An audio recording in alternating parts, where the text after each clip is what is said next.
got market watcher Monica Mehta with us, GOP strategist Lauren Ehrsam, and Democratic strategist Brad Bauman. Brad, ending with you, I'll begin with you.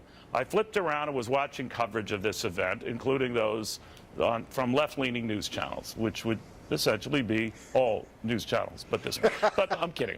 But they were picking it apart and complaining about it when I said, I know guarantees and incentives were made, but did they protect jobs? Did a president-elect make a phone call and secure those jobs? Yes or no? And they did, right? Yes, and guess what? No American in the world should ever have to fear, especially during the holiday season, where their paycheck is coming from. But let's be clear, Donald Trump hasn't even taken the presidency yet, and here he is picking winners and losers. That's what happened here. The thing that everybody keeps saying that Barack Obama shouldn't be doing, all of a sudden Donald Trump is doing it. He's picking his winners and losers. He's personally calling people. Is he going to call every single company that's thinking about offshoring jobs and call everybody to offer them tax cuts? It would be a start, right? Well, I mean, it would be a start, but I'm just wondering at what point is it going to matter? I mean, basically, this sets a really bad precedent, if you ask me. Well, I think I should remind you that a Democratic president set such a precedent. Monica Mehta, I want you to go back in time with me. I love that. John Kennedy on U.S. Steel trying to ramp up prices at the worst of times. 1962. Let's go back. Simultaneous and identical actions of United States Steel and other leading steel corporations increasing steel prices by some $6 a ton constitute a wholly unjustifiable and irresponsible defiance of the public interest. Now, was John Kennedy picking favorites there? All I know is those price increases were rolled back very, very quickly. What do you make of that, Mike? Well, who does the buck stop with? The buck's supposed to stop with the president, and that's what Donald Trump is showing you. I disagree strongly with your first guest. I think that just the gesture of going to this company and showing America that our jobs matter, manufacturing jobs matter, jobs that we have lost. 1 out of every 6 manufacturing jobs has been lost since 2000. It's symbolically huge. Is that how he would say it? It matters a lot. And so let's talk brass tacks with the cost of this program. So we're spending $7 million to save 800 workers. That's $87.50 per job. I mean, the state of Indiana is going to make that back in state taxes in 2 years alone. This is not a bad deal. Is this what we want to be doing in perpetuity? No, but you have to reverse the bleeding. You have to reverse the trend and really show America that preserving jobs is a priority. But, you know, Lauren, Brad makes a good point. He often does here. I kidded him there. But this notion that, well, Republicans were quick to jump all over Barack Obama with his trying to pick and choose jobs in energy like solar jobs, even though it backfired on him when, in the case of Solyndra, that company, you know, went bust. Now, having said that, is there a role for the president to play here, or does he have to be careful how actively he gets involved? Because what you do for Carrier, you got to do for every CEO who might be considering such moves. Having run small businesses myself, where almost half of everything that we brought in went right back out the door to state, local, and federal taxes, this would be a welcome break. And I don't think it's about picking winners and losers. It's about making it a fair for everyone, so that we don't have one of the highest income or business tax rates in the world, so that we're actually incentivizing programs where people can go and they can learn the skills that they need to take these manufacturing jobs that are coming back to the United States. We need to be able to hire. We need to be able to go to work. And that's what President Trump is doing. What he's doing is really remarkable, actually. He's not even president yet. He's not president yet. This is the actions of a president-elect. But, Brad, I do want to raise with you, there was nothing condescending in your remark, and I want to stress that.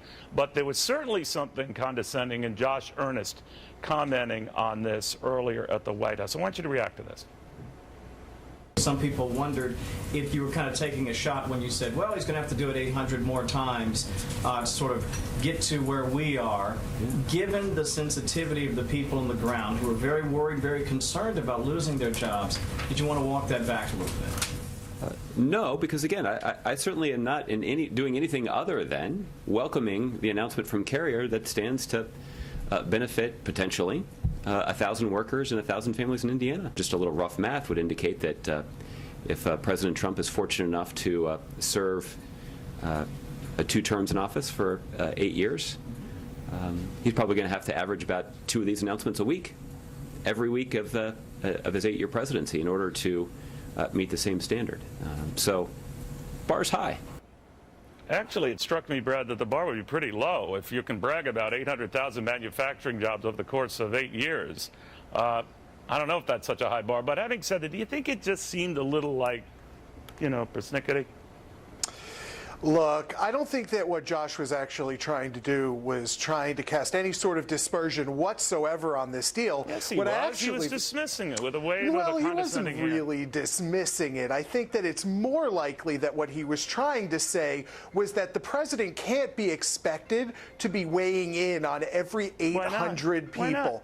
Well, I mean, you have to understand that the rate of job loss in the manufacturing sector is much higher than one man can actually take care of. Why not try it? Why not try it? What's the harm in a president of the United States making a phone call to an executive, presidential or no, and just saying, in this case, think this through.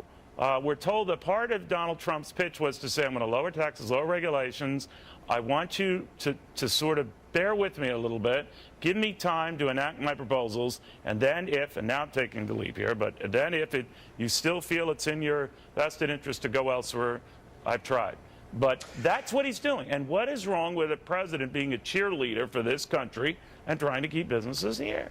No, I don't think that there's anything wrong with a president being a cheerleader, but there is a problem when you're sending a message to an entire sector of the economy that, listen, all you have to do is call the president and say... What if he did it for lots of sectors? What if he did it for a solar panel employer that was going to cut things out? Then you'd be happy with it. Well, actually, I'm going to say any sector, and you're right. Let's say any sector. The President of the United States should not be calling... Let's give Jobs a chance, right? If he wants to call me up and offer me one, too, I'm there. You don't need it. You're so rich here, you don't need it. Monica, my only take on this is everyone wonders, how do you comport yourself? Is it the right thing to do? As we're looking at Donald Trump leaving Indiana right now to continue a victory tour that goes to Ohio tonight, his message is... I give you my word, that is my bond. I'm going to try like heck to keep jobs here, even if it doesn't look presidential, even if it looks to some very smart folks like Brad unseemly for me to do so. What do you think? I think he could give the State of the Union in a tuxedo T-shirt, and it wouldn't bother me. I mean, I think the bottom line... I think he's going to wing his inaugural address myself. I don't think he's going to use it. It says, I'm formal, but I'm here to party. But at the same token, I think the point is America elected a president that is focused on creating jobs, and that's what America is looking for right now.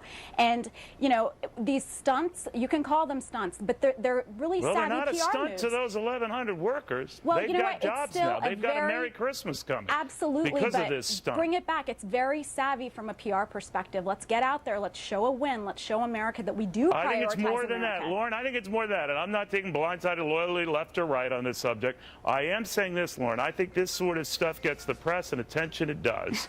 And I think it for good reason. And that it reminds other CEOs and other companies from all walks of life and sectors and categories that, wait a minute, I'm thinking of leaving. I'm thinking I might think twice about this. This guy seems to be heralding better times to come. I'm going to wait him out. I'm going to see what he does. I'm not packing up just yet. You say what? Well, there's another way of looking at this. Yeah? Washington's up for sale, and I'm ready to deal. You're incredible. Washington's always up for sale. You liberals were bemoaning the loss of manufacturing jobs and the factory floor and all of this, and you're pissing on this.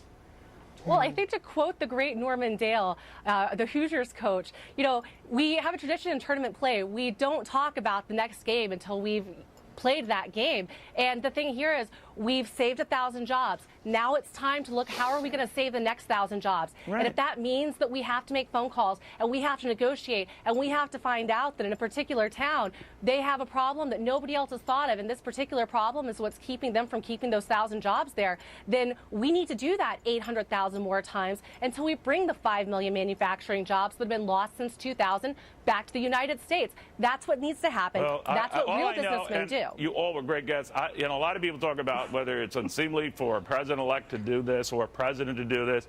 You know what I think? And I think it's unseemly not to. And just give it a try. If you fail, the worst thing you could say is you failed. But in this case, 1,100 people are going to have a nice Christmas. Good for them. Right, Brad? Absolutely. There you go. All right, group hug. All right, guys, thank you all very, very much. Group hug for investors. The Dow closed at a record high today, obviously liking it. This average